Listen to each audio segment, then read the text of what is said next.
பூனேல நடந்த அதிர்ச்சி சம்பவம் கேட்டா டென்ஷன் ஆகி போயிடுவீங்க. ஆக்சுவலா பூனே சிட்டில வந்து ஒரு பெண் ஒருத்தவங்க ஹவுசிங் சொசைட்டில வந்து வாழ்ந்துட்டு வராங்க. அதாவது ஒரு காம்ப்ளெக்ஸ்ங்க. அதுல வந்து 11th ஃப்ளோர்ல வந்து வாழ்ந்துட்டு வராங்க ஒரு பெண் ஒருத்தவங்க. ஸோ அவங்களுக்கு வந்து 22 வயசு ஆகுது. கூட ஒரு தம்பி இருக்காரு. அந்த தம்பி வந்து காலேஜ் போயிட்டு இருக்கக்கூடிய ஒரு நபர். இந்த பெண் வந்து ஒரு ஐடி கம்பெனில வந்து வேலை செஞ்சுட்டு இருக்காங்க பக்கத்துல. ஸோ சம்பவம் எப்ப நடந்திருக்குன்னா கரெக்டா ஜூலை 2ஆம் தேதி ஈவினிங் ஒரு 7:15 மணிக்கு வந்து ஒரு கொரியர் பாய் மாதிரி ஒரு நபர் வந்து 11th ஃப்ளோருக்கு வராங்க அந்த பெண் இருக்கக்கூடிய அபார்ட்மெண்ட்டுக்கு. அந்த சமயத்துல அந்த பெண்ணுடைய தம்பி வந்து வெளியே போயிருக்காரு. அந்த சமயத்துல வந்து அந்த கொரியர் மேன் மாதிரி வந்த நபர் வந்து அந்த பெண் கிட்ட கதவை தட்டி இந்த மாதிரி உங்களுக்கு வந்து ஒரு கொரியர் வந்திருக்கு மேம் அப்படின்ட்டு சொல்றாரு. அந்த பெண் வந்து மறுக்கிறாங்க. இது வந்து எனக்கு வந்து கொரியர் கிடையாது அப்படின்னு சொல்றாங்க. பட் அந்த கொரியர் மேன் வந்து இல்ல இது உங்களுக்கு தான் பேர்லாம் போட்டு பாருங்க அப்படின்ட்டு எதையோ சொல்லி முழுப்புறாரு.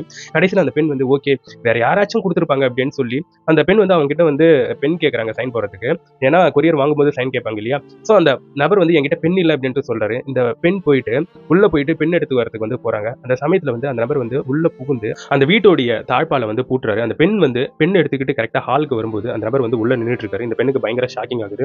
ஸோ பக்கத்துல வந்து அந்த நபர் வந்து ஒரு ஸ்ப்ரே மாதிரி ஒரு மயக்க மருந்தை வந்து அடிக்கிறாரு. அந்த பெண் வந்து அன்கான்ஷியஸ்க்கு வந்து போறாங்க. அதுக்கப்புறம் அந்த பெண் கூட தவறுதலா இருந்துகிட்டு அந்த பெண்ணுடைய போன்ல வந்து ஒரு செல்ஃபி போட்டோவை வந்து எடுத்திருக்காங்க. அதுக்கப்புறம் அந்த பெண் வந்து ஒரு 8 மணிக்கு மேல வந்து அவங்களுக்கு வந்து கான்ஷியஸ் வருது. என்ன நடந்திருக்குன்னு பார்க்கும்போது ஸோ அவங்க ஃபோன்லாம் செக் பண்ணி பார்க்கும்போது இது என்ன பண்ணியிருக்கான்னா அந்த பெண்ணுடைய ஃபோனை எடுத்துட்டு அந்த பெண் கூட ஒரு செல்ஃபி போட்டோ வந்து அவன் பாதி ஃபேஸ் தெரியற மாதிரி ஒரு செல்ஃபி போட்டோ வந்து எடுத்திருக்கான். அது கீழே வந்து இது வந்து யார்கிட்டயாச்சும் சொல்லிட்டேன்னா நான் திருப்பியும் வருவேன் அப்படின்ற ஒரு பதிவு வேற பதிவு பண்ணிட்டு போயிருக்கான். அதுக்கப்புறம் அந்த பெண் வந்து அவங்களுடைய தம்பி கிட்டையும் உறவினர்கள் கிட்டையும் சொல்லியிருக்காங்க. அதுக்கப்புறம் போலீஸ் கிட்ட போயிட்டு கம்ப்ளைண்ட் கொடுத்திருக்காங்க. போலீஸ் இப்போ 10 தனிப்படையை வச்சு அந்த கழவனை வந்து தேடிட்டு வராங்க. ஸோ அங்க இருக்கக்கூடிய சிசிடிவிலையும் சரி அங்க இருக்கக்கூடிய ரிஜிஸ்டர்லையும் சரியும் ப்ராப்பரான ஒரு டீடைல்ஸ் கிடைக்கல அப்படிங்கிற ஒரு தகவல் இப்போ இணையத்தில் வந்துகிட்டு இருக்கு. அதே சமயத்தில் ஒரு சஸ்பெக்ட் வந்து பிடிச்சிருக்காங்க அப்படிங்கிற ஒரு செய்தி இப்போ வந்து கிடைச்சிருக்குங்க. பாருங்க என்ன மாதிரியான ஒரு உலகத்தில் வந்து வாழ்ந்துட்டு வரோம். ஒரு சாதாரண ஒரு பெண் வந்து வீட்டில் வந்து இருந்துட்டு இருக்காங்க. அவங்களுக்கு எவ்வளவு பெரிய ஒரு அநீதி என்பது நடந்திருக்கு. இதெல்லாம் தடுக்கணும்னா கண்டிப்பா தண்டனைகள் என்பது ரொம்ப கடுமையாக இருக்க வேண்டும். இந்த தப்பு செஞ்சானா இந்த காலை எடுத்துடணும், இந்த தப்பு செஞ்சானா இந்த கையை எடுத்துடணும் அப்படிங்கிற ஒரு சட்டம் எப்ப வருதோ அப்பதாங்க இங்க வந்து குற்றங்கள் என்பது குறையுங்க. நீங்க என்ன நினைக்கிறீங்கன்றத